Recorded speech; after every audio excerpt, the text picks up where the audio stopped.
Hello again. So, as you can tell, I did all three of these videos all at the same time. I've been here for almost an hour. It's starting to mist.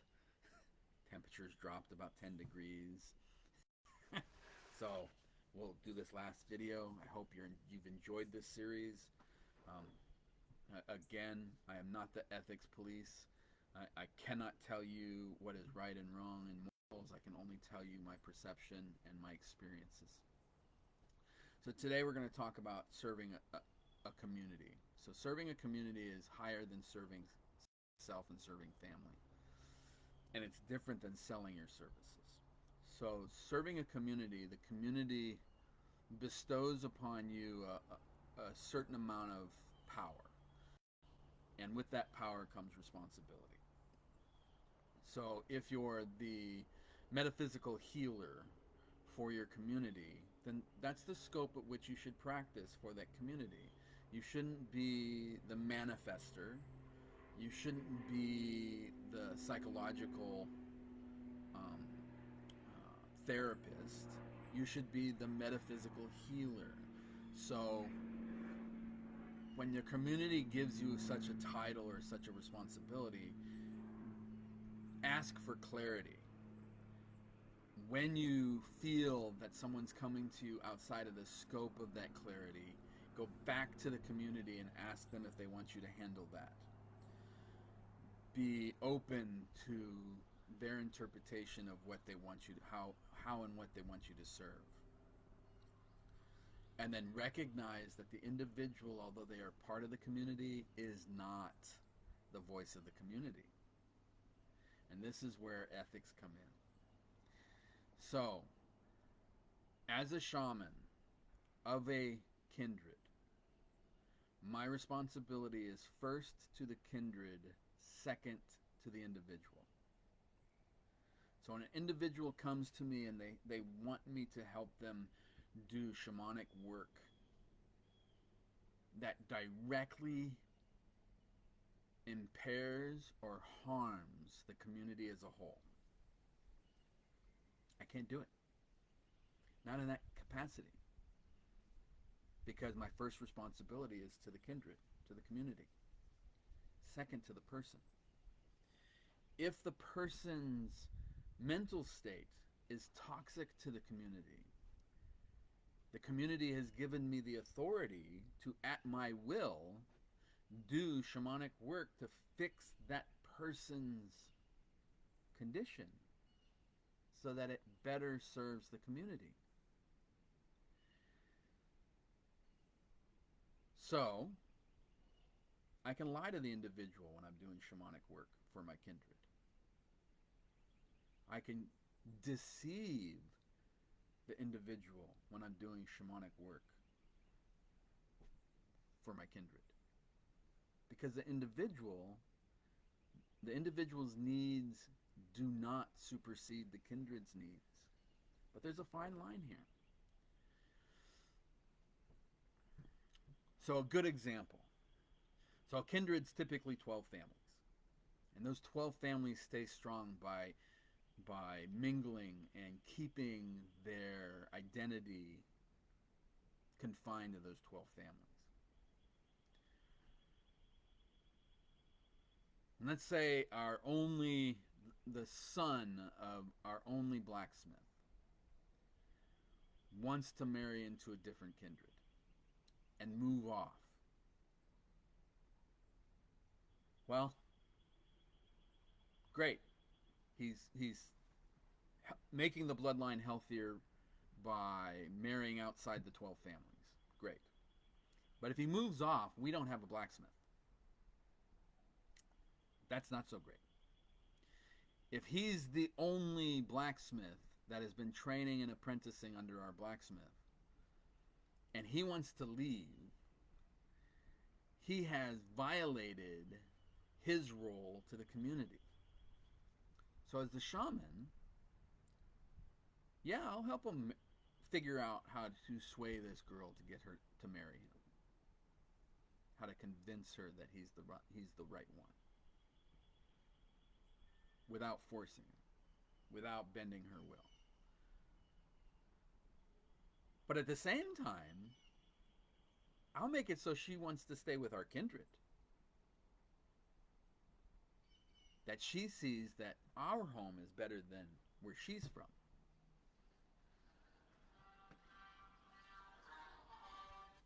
Not because we're better than her family and her kindred, but because we can't lose our blacksmith.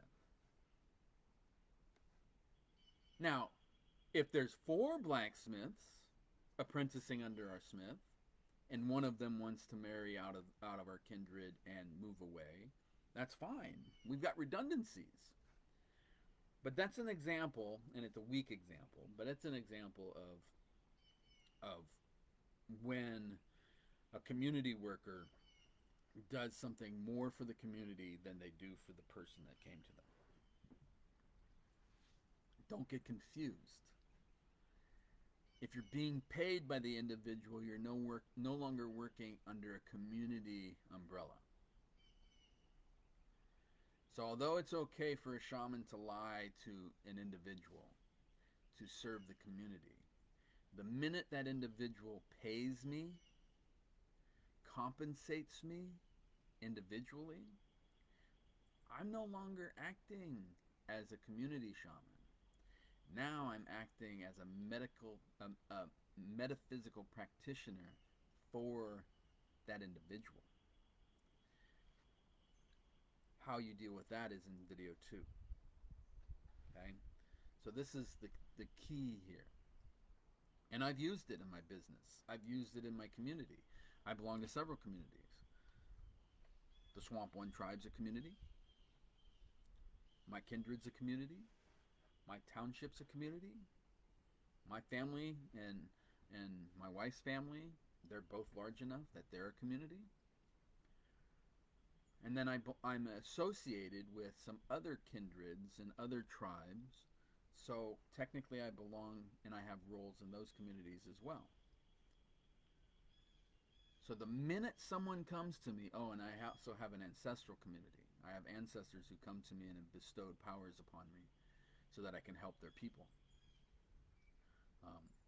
And so I have a responsibility to those ancestors also. But the minute someone comes to me and says, I want to pay you to help me,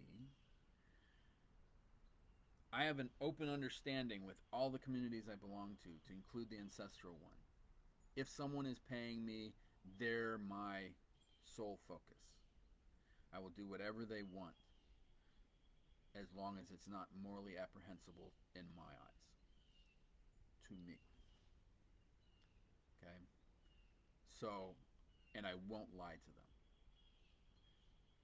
So this is how you determine the difference. If you go to your community metaphysical practitioner and you ask for a favor, they're going to serve the community first, you second.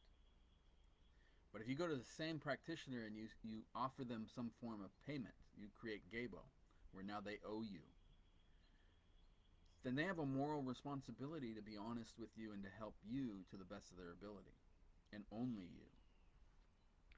If they can serve the community as well, then great, but if not, you're first. And so it's kind of like a hierarchy of responsibility. If the community is the one paying me for such service, then the community has more power and more authority than the individual. If the individual is paying me or compensating me, then the individual has more authority, right? And at no time, because I'm receiving some kind of payment for said service, at no time am I the authority, right? At no time do I make an ego call and say, yeah, this is what I'm doing. Why? Because I know it's best. No. Either the community has made the decision or the individual has made the decision, not me. And that keeps me ethically sound and morally safe. Nobody can come to me later and say, oh, you tricked me. No, I served the community, or I served you. This had nothing to do with me. And it goes back to the beginning. Metaphysical practitioners need to think about the consequences of their actions. If I put this out there, what's going to come back to me? right? Well, if someone's paying me, I should be honest with them. And if a community's paying me, I should be honest with them. And I should be honest to the individual that perhaps I need to serve the community first.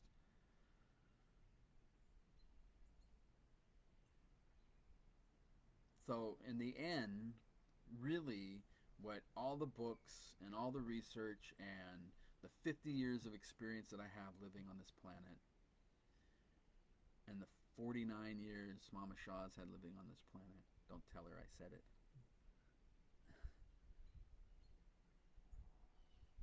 Be kind. Be truthful. Do not judge. And you are not the punisher. To all things until they prove to mean you harm. Then be ruthless and powerful to protect what is yours. Those are the best ethics and morals I think anybody can have. I think they empower us richly. They empower our world richly. And I hope these 3 videos have helped you recognize your purpose as well as how you can address your moral compass. Again, I'm not the ethics judge or the ethics police. These are just my perceptions, my points of view, based off of my experiences and based off of the experiences of those that have influenced me in the time that I've been here. They are not the only, and they could be wrong. I live a pretty happy and healthy life. I'm not rich with money, but I'm rich with love and life. I'm wealthy beyond my wildest dreams, and I have enough money to get by. Mama Shaw and I own a 7-year-old car, a house that was built in 1984 that is valued at $70,000 on 3/4 of an acre that we toil over. We work. We still owe $50,000 on the home, but we get to help all of you in our communities every day, and that's enough. We eat lowland food. We live a simple life. We have clean clothes, but none of our clothes are new and fancy and expensive. We take care of what we have, and we're happy. And we bring joy into the world. And that's enriching above all else. Money can't give us that.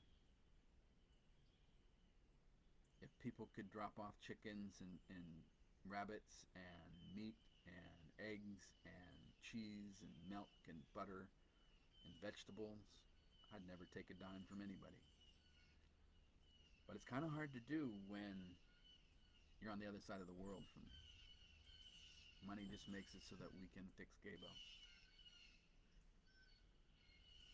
And the community helps.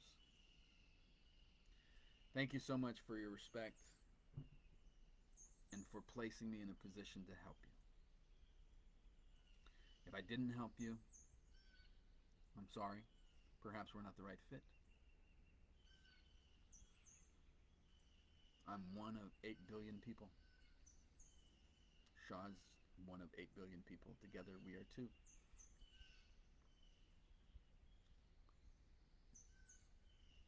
Have a great day. Thank you so much. And we'll see you next time.